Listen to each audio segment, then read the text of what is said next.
Listen, I understand this doesn't look good, and I know it doesn't look good, and it may not even sound good because I have an echo in here because I haven't had time to set up my soundproofing, and my mic is being held by basically chicken wire right now. But this is the new studio, and I have to unbox all of these things behind me and find bookcases to put all of them on, and then find somewhere to put all my figurines, but this is the new studio. Don't worry, it'll look better, maybe not by the next video, but maybe the one after that. Regardless of all this, let's talk about today's video. You see, within the confines of Naruto, there is a lot of very important villages. Specifically, there's 5. And on this page, we've talked about 4 of those villages: the leaf, the cloud, the mist, and the sand. Which leaves us with one of the most interesting yet misunderstood and I guess least explained villages in all of Naruto: the Hidden Stone, or Iwa. You see, the true irony of the Hidden Stone is that of all the other villages that we've covered, I would say that the Hidden Stone has had the most impact on history. Since the show is based out of Konoha, we know a lot of Konoha's history, but all of the outside factors, everything happening outside of Konoha, is largely influenced by Iwa. And this is because, though it might seem like a joke village right now because the Tsuchikage is one of the weakest Kages of all time,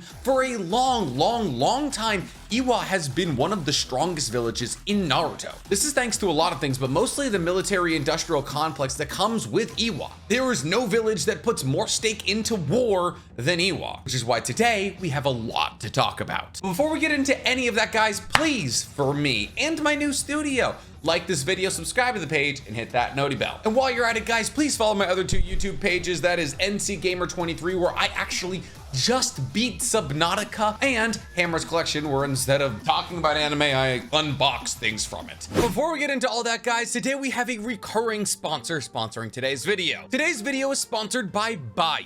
Bai is a Japanese auction and shopping service. But the majority of you watching this video, more likely than not, don't live in Japan. Why would you need a Japanese auction and shopping service? Well, let me explain that. You ever been shopping for something that happens to come from Japan, but the price is insane? That's because usually Japanese goods like statues and manga and other things are getting sold by third parties in the country that you live in. And because of the presence of the middleman, the prices get hiked up. And this is where Bai comes in. Bai allows you to place bids on Japanese e-commerce products, direct to the source, no middleman involved. And let's say you win those bids, Bai then ships you those products directly to your house. But I know what you're saying. You're saying, Well, Nick, if it's a Japanese e-commerce shopping and auction website, is it all going to be in Japanese? Is it hard to use? Is it non-intuitive? and the answer to all those questions is no. The website itself is incredibly user-friendly and available in a plethora of languages. But once again, I hear you, and you're probably saying, well, they probably only ship to America, but actually they ship all across the world: Europe, Oceania, and America, amongst many other places. And don't worry about how you're gonna pay for it. Bai supports over a half dozen payment methods. And if the sheer good deal of just using this website isn't enough for you to go use it, Bai is currently giving a 2,000 yen coupon to everybody who signs up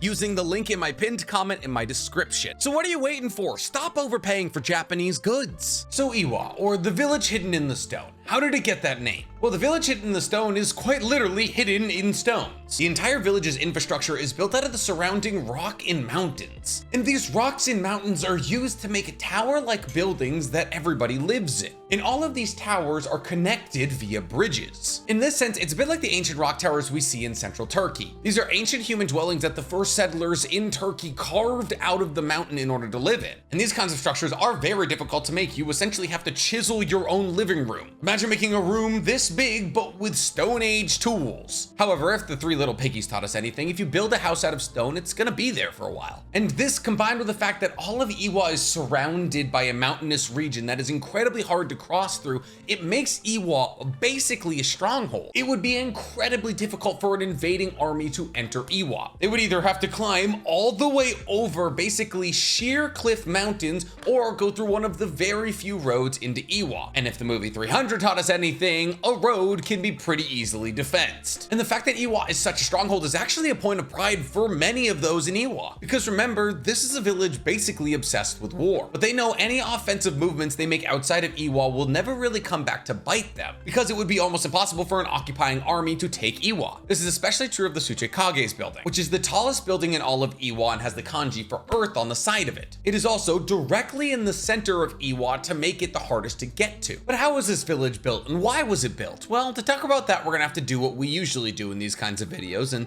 Start at the beginning. Iwa was founded during the Warring States period, like every other ninja village. It was formed to defense against the foundation of Konoha. Because with like every other village, once you see the Uchiha and the Senju have decided to play nice, well, you better get your act together. And it was founded by the first Uchikage. You see, we only technically know the first Uchikage's first name, Ishikawa. However, a couple of filler episodes in Naruto Shippuden pointed us in the direction of his last name. You see, these filler episodes were about the Kamizura Clan. And the Kamizura Clan is a bit like the Abarames of Iwa. Essentially, instead of beetles, they used bees. And if I'm being entirely real, I much prefer the way that they deal with their insects. You see, while the Abarames have their beetles live inside of them and feed off their chakra, the Kamizura simply summon their bees to the battlefield. And these bees are actually very dangerous. They can shoot their stingers, which contain poison at targets. Once they're injured or killed, they release honey that globs onto their opponents that can immobilize them. They can even grow to gigantic sizes so large that you need a Rasengan to take them out. And they also don't have much concern for their lives, and neither do the Kamizura, because the Kamizura often have them carry explosive tags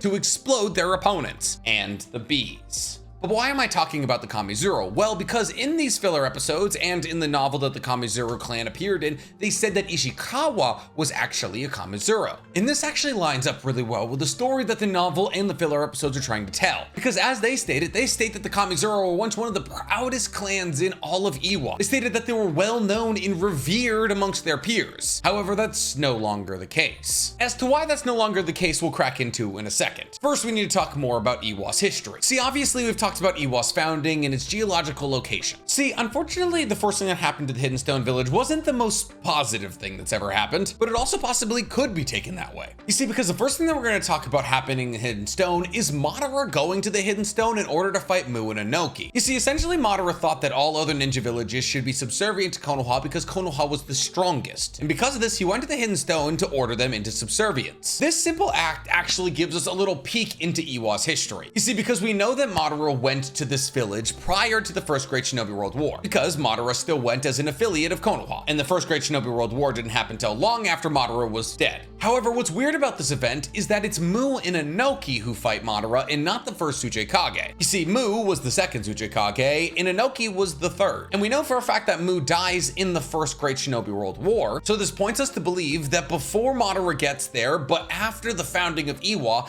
Ishikawa dies. Now, this is not a big time frame. Madara stayed in Konoha 2-3 years max, which means that almost as fast as Iwa was founded, the founder died. Wait, no, because he was at the first 5 Kage summon. Madara was already dead by then because Hashirama had all 9-tailed beasts. Okay, take back everything I said. For some reason, he just decided he wasn't gonna fight Madara, which, fair. Regardless, we're talking about Madara pulling up to the Hidden Stone, and why that's important. You see, we don't know whether or not Madara went to any other village. The only confirmed village he went to order subservience was the Hidden Stone, which points us to believe that there's a possibility that the only village that Madara thought was a legitimate threat enough for him to make a personal appearance was the Hidden Stone. And there's reasons to believe this. If we do truly assume that the first Uchikage was a member of the Kamizura clan, that implies that he was as strong as a high-level Aburame, which is nothing to scoff at. But then when you consider the fact that next in line to be the second Tsuchikage knows a Kekkei Tota, which can delete things on a cellular level, and Ishikawa's own grandson is also learning that Kekkei Tota. These are the kind of things that could intimidate a new village like Konoha and Madara. Otherwise, why personally go only to the Hidden Stone? And to that end, after Madara did go to the Hidden Stone and beat up Mu and Inoki, why did the Hidden Stone decide to still go to the 5 Kage Summit? Which is the next thing that we have to talk about historically. Well, here's the thing. Madara might have been right to be intimidated by the Hidden Stone. And not just because of their sheer power and willingness to do anything for the Tsuchikage, for their sheer cutthroatedness. You see, there is no village out there with morals as gray as Iwa. And this could have something to do with sleeping inside of a rock every night or a myriad of other things, but when it comes down to it, Iwa will do anything to be victorious. Now, this wasn't entirely clear for a long time and became more apparent down the line, because at the 5 Kage Summit, Ishikawa was incredibly cooperative, stating that he came in good faith to endorse the meeting of the 5 Kages. However, he stated he wouldn't sign anything so easily, which is why he flew into a rage when the first Kazekage demanded that everybody give them 30% of whatever they were going to pay to Hashirama for the tailed beast. But after Hashirama made his plea for peace, Ishikawa accepted 2 tailed beasts, Son Goku the 4 tails and Kukyo the the Five Tails. And if we're being entirely real, they received some of the stronger tailed beasts. Ironically, they got 2 of the fire-tailed beasts that the Land of Fire didn't take for themselves, but they had Kurama, so why worry? Son Goku is able to use lava release, which is the combination of earth and fire release. So in that regard, Son Goku was fitting for the Land of Stone. And Kukio uses boil release, which is the combination of fire and water release in order to boil water and create steam. And using this steam, she could superheat her Jinchuriki's chakra and essentially boost all of their physical abilities, as well as allowing them to create steam that can burn through Jin cloaks. Getting 2 of the tailed beasts who have their own Kekkei Genkai is kind of crazy, especially when you consider the fact that only 3 tailed beasts have Kekkei Genkai, and this simply bolstered the strength of the stone. However, this was a bad idea for Hashirama, because within closed doors, the Hidden Stone was working on a myriad of forbidden jutsus. Well, some were forbidden and some were just secret. Ishikawa himself created a bunch of scrolls that were secret jutsus for his B release. However, we can't say that Ishikawa was fully without conscience, because he knew that these bug tamer abilities were so strong, he hid them from his own clan, which, with the combination of his death, was most likely the first step of the Kamizura clan taking a step down, in terms of prestige, that is. Him having a conscience is also bolstered by the conversation we've seen between him and Inoki, which, by the way, if you think Konoha's nepotism for Hokage is bad, look at Tsuchikage. Ishikawa is Inoki's grandfather. Inoki is Horotsuchi's grandfather. I almost forgot her name. But we get to see a conversation between Ishikawa and Inoki when Inoki was very young, when Inoki was cleaning the stone monument in the center of Iwa. And Ishikawa told Inoki that this stone monument is meant to represent the unmovable toughness of an Iwa Shinobi. Essentially, this was their will of fire, the will of stone. And this is something that we actually do truly see in most Iwa Shinobi, because they believe that living without this immovable toughness in your soul will lead to a life of lies and excuses. Iwa Shinobi are not only immovable and tough, but they're also like fiercely loyal. And this is largely where their strength comes from. Essentially, anything they're told to do that comes from their Tsuchikage, they will do even if it results in death. At the core of any Iwa Shinobi comes a blind allegiance to Iwa. And this is something that we see painted very clearly throughout all of their conflicts, which were with the Hidden Sand. You see, the Hidden Sand and the Hidden Stone share a border. So whenever warring time came around, usually the Hidden Stone and the Hidden Sand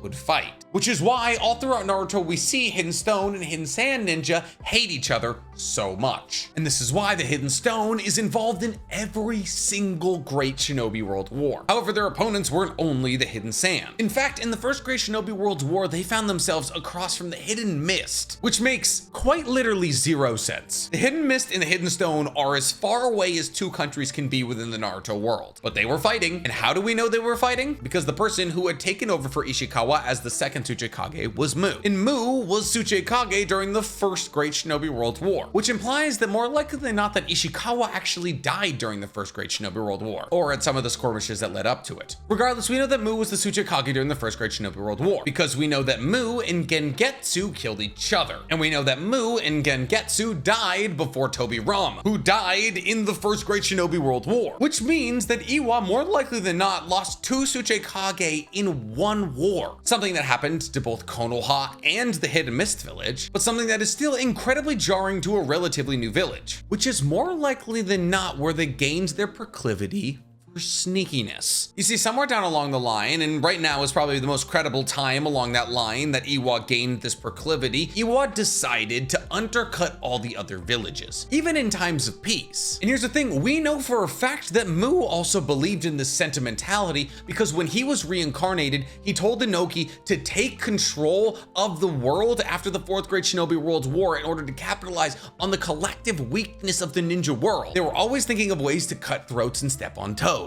So by holding that sentimentality and then also losing 2 Tsuchikage in one war probably ramped it up to 11, which is how we could find Iwa doing things like working with the Akatsuki in the far distant future. They hired the Akatsuki as mercenaries. But we'll get to their sneaky track record and how it pertains into the modern ninja world in a second. For now, we need to talk about the second Great Shinobi World War, which once again, Iwa was involved in. However, by this time, Inoki was Tsuchikage. You see, the second Great Shinobi World War was arguably the smallest out of all of them. them. It was just the Hidden Stand, the Hidden Stone, and the Hidden Leaf, all fighting each other in the Hidden Rain. Because unfortunately for the Hidden Rain, it shares a border with all 3 of those countries. So in order to sneak into each other's countries, they were trying to cut through the Hidden Rain. However, what's interesting about Iwa's involvement in the Second Great Shinobi World War is that Hanzo talks about fighting Granny Chiyo and talks about fighting the legendary Sani. So that would be the Hidden Sand and Konoha, which also lines up with basically everything we know about the Second Great Shinobi World War. It's where Hanzo fights a legendary Sannin, it's where Sakamo Hatsuke kills Sasori's parents, it's where Tsunade learns how to counter all of Granny Chiyo's poisons, it's where Tsunade loses her little brother and her lover, it's where the Ame orphans are orphaned. So with all of that, we have the events lining up with the Hidden Sand, Konoha, and the Hidden Rain. And yet there's no historical context to even necessarily tell us that the Hidden Stone was involved in this war, other than the fact that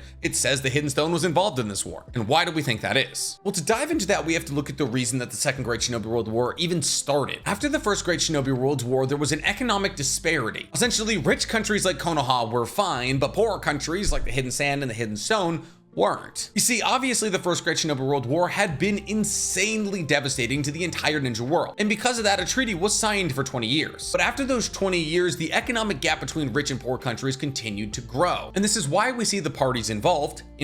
There's a reason we didn't see the Hidden Cloud or the Hidden Mist here, because economically, they're fine villages, specifically the Hidden Cloud. There was a reason that the Hidden Stone and the Hidden Sand were trying to invade Konoha: fertile land and money, 2 things that the Hidden Stone and the Hidden Sand didn't have. Okay, but that still doesn't explain why we never really saw the Hidden Stone in this war. Well, that's because the Hidden Stone are scavengers. They weren't gonna fight in a war that they couldn't win. And upon seeing Hanzo the Salamander hold off Granny Chiyo and the legendary Sannin, they realized that it was a war they weren't going to win. Because after they would have to get through Hanzo the Salamander, they would have to get through Konoha, who at this time were revolutionizing medical ninjutsu and recreating what a ninja team meant. And in fact, the only way that they were truly gonna be able to get through Hanzo the Salamander was more likely than not working with the Hidden Sand, who they hate more than anything. So more likely than not, their involvement was most likely just undermining the Hidden Sand and hoping that the fallout or the collapse of the Hidden Sand village would result in them being able to take it over. But of course, this is just speculation. But why do I call Iwa scavengers? Well, for a couple of reasons, actually. The first reason would be their involvement in the Third Great Shinobi World War. You see, the Third Great Shinobi World War was basically the entire world against Konoha. I'm not kidding. Basically everyone except maybe the Hidden Cloud village was trying to invade Konoha. The Hidden Mist had their Asobu plan with Rin. Oh wait, no, I lied. The Hidden Cloud was absolutely trying to invade Konoha because Minato and A and B all fought. The actual true one village that may not have been involved in a fight against Konoha would be the Hidden Sand, because we know this is the war where Sasori became Sasori of the Red Sand, which implies, at least to me, that Sasori was fighting a defensive battle because he was standing on sand. In fact, the fact that Sasori participated in the Third Great Shinobi World War is the only reason that we know that the Hidden Sand was even in the war. Which leaves us with one village and one village alone: Hidden Stone. Resonate with what I said earlier, that the Hidden Stone wouldn't enter a battle that they couldn't win. Think about that for a second. And when you think about it, the fact that they were involved in this war against Konoha makes a lot of sense. You see, there was no better opportunity to take down the strongest village other than when they were fighting a war on every other border. They had ninja in the Hidden Mist, they had ninja in the Hidden Cloud, and now if the Stone were to attack with the full front of their force,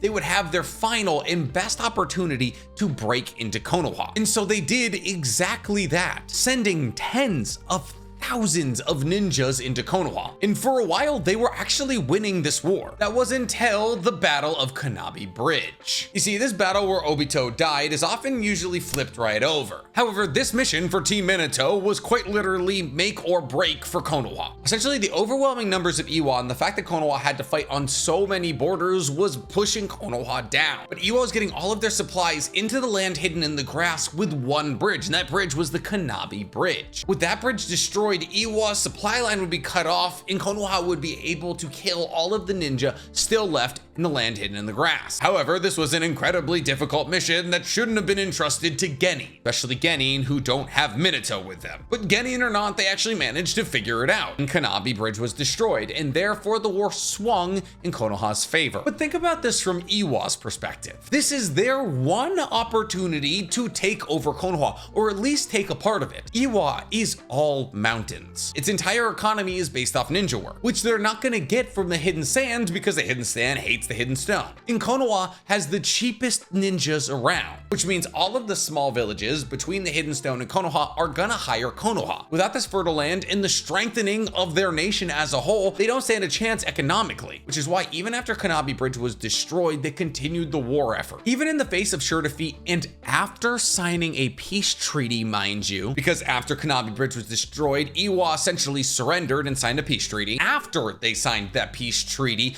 Inoki sent in 1,000 shinobi to re-invade Konoha. However, these 1,000 shinobi were all killed by Minato, just Minato. And it wasn't until that moment that Iwa gave up. You see, this points us in two directions, two things that I've been talking about this entire video. That Iwa Shinobi have an unmovable, tough attitude towards everything, and that they're incredibly underhanded. In the face of defeat, 1,000 shinobi marched to their deaths. And they did it at an absolutely underhanded and evil time. And unfortunately, the Third Great Shinobi World War signaled the end for the Hidden Stone. 1,000 men being defeated at the hands of one person is enough embarrassment. But when you stack on the fact that they lost the war to a country that was fighting a war against 3 other countries, well, that's also pretty tough look. Because of this, Iwa's most prestigious clan wanted to gain their honor back. Well, Iwa's honor, that is. Of course, I'm talking about the Kamizura Clan, the clan that Ishikawa belonged to, the clan of beekeepers. Several years before the events of Naruto, so most likely after the events of the Third Great Shinobi World War, the Kamizura Clan tried to invade Konoha, most likely to make up for the shortcomings of the Third Great Shinobi World War. However, they were soundly defeated by the much more experienced and powerful Aburame clan. And because of this defeat, the Kamizura clan lost all respect and notoriety within Iwa, and eventually most of them died out. This was until the events of Naruto Shippuden, where the last remaining members of the Kamizura clan tried to find the scrolls left by Ishikawa, the scrolls that contained his secret beekeeping jutsu. And on top of looking for these secret scrolls, they were also looking for the Pikachu. The Pikachu is the beetle with the long nose that's incredibly good at smelling. However, while the Kamizura clan was looking for these secret scrolls in the Pikachu, they were defeated by Hinata and Naruto, slicing open an already open wound even further, and essentially extincting that clan. And this was a far fall because most of the battles led by Iwa into Konoha were led by the Kamizura clan. However, the Aburame clan was unfortunately for them always there to counter them. This too led to the decline of their notoriety and respect within Iwa, because within Iwa, strength is paramount. But now that we've closed on the Third Great Shinobi World War, we're basically within the events of Naruto. So I'd like to take this opportunity to flesh out what I said earlier about Iwa being underhanded. Like I touched on earlier, Iwa is one of the only major villages to hire the Akatsuki to do missions for them as mercenaries for things they don't want to be held accountable for. This was done by Inoki, who hired the Akatsuki to murder enemies of the state so his own shinobi wouldn't die, and he admits to this openly. But since we're talking about the Akatsuki, there's obviously also the Forbidden Jutsu that Deidara stole. Deidara stole a Forbidden Jutsu from Iwa that allowed him to knead his chakra into clay. This jutsu also comes with the ability to open a mouth on your chest and put that clay in there and cause an explosion of unforeseen magnitude. As to why Iwa felt the need to make a jutsu like this, we don't know. Not to mention, even when Iwa says they're allies with someone, they're always liable to stab you in the back. Like when Iwa and the Hidden Mist teamed up together in a mission against the Hidden Cloud. In this anime-only arc, Iwa actually goes on to assassinate all of the Hidden Mist shinobi that were with them on this mission in an event called the Tragedy of Yasuga Pass. He killed all of these Hidden Mist shinobi so they could take all of the spoils of the mission for themselves. And to touch on the point earlier when I said they were scavengers, after the Konoha Crush arc, Iwa moves on to invade Konoha until they're thwarted by the eternal Genin Kusuke Marabushi. And this attitude persisted all the way until the Fourth Great Shinobi World War. The reason that they joined the allied shinobi forces was to undermine all the other ninja villages in this war. It wasn't until Gaara sat Inoki down that Inoki realized that Iwa had lost its way. And in the war, Inoki took it upon himself to be as involved in every single battle as to set an example for all the other Iwa shinobi.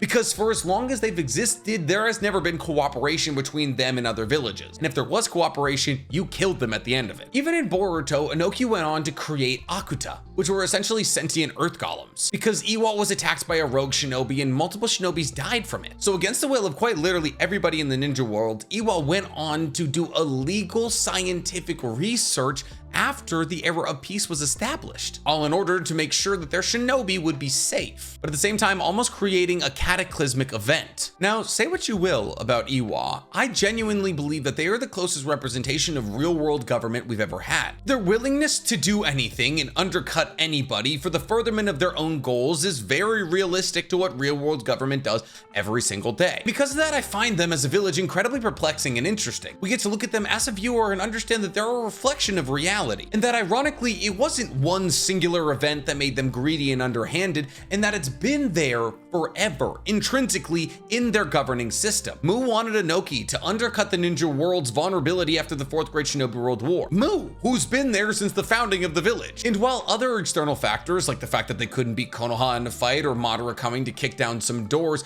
might have influenced how they decided to govern, at the end of the day, it's always been a part of who they are. And therefore, they stand out to me as a perfect reflection of what government is. A military industrialization complex meant to make people who don't say no to orders, backed with the intentions of stealing anything they can when they can. And that's why talking about the Hidden Stone is one of my favorite things to do in all of Naruto. And if you guys enjoyed today's video, guys, please, for me, like this video, subscribe to the page, and hit that noti bell. Listen, I'm not saying that government as a whole is inherently evil, but One Piece does have better villains.